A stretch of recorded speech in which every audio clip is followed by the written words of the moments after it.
కాబట్టి మనమందరం కూడా ఈ వరమహాలక్ష్మి వ్రతాన్ని మరొక్కసారి మనస వాచ కర్మణ దేవస్థాన వేద పండితుల మంత్రోచ్చారణల మధ్య అర్చక పరివారముల సహా సామూహికముగా ఈ వ్రతాన్ని నిర్వహించడానికి మనమందరం కూడా శ్రద్ధతో ఈ కార్యక్రమాన్ని వీక్షిద్దాం. తదుపరి ఈ వరమహాలక్ష్మి వ్రతం తర్వాత ప్రతి ఒక్కరికి కూడా దేవస్థాన నిత్య అన్నదానశాల యందు అన్నప్రసాద వితరణ కూడా ప్రతి ఒక్కరికి కలదు.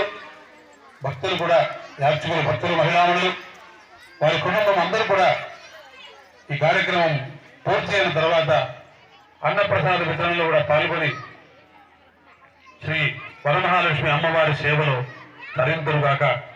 సర్వే జనా సుఖినో భవంతు, సమస్త సన్మంగళాని భవంతు.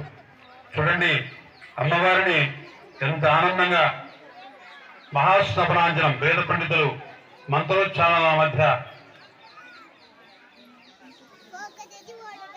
శతమూల శతాంకుర సర్వగం హరతు మే పాపం దూర్వా దుస్వప్ననాశిని కాండాత్ కాండాప్తరోహంతి పరుష పరుష పరి సహస్రేణ శతేన చ अस्यास्ते विष्टके विषयमलयम् सक्रान्ते रथक्रान्ते विष्णुक्रान्ते वसुन्धरा सरसां धारयिष्यामि रक्षस्व मां पदे पदे.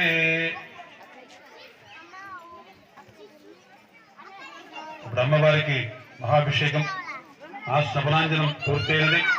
తదుపరణ అలంకరణ తర్వాత అమ్మవారికి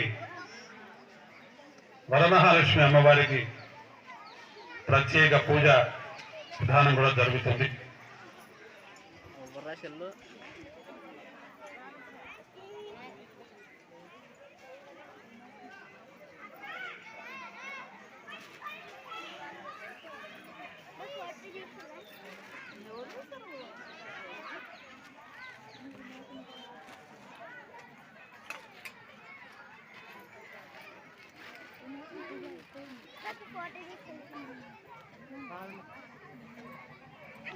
That's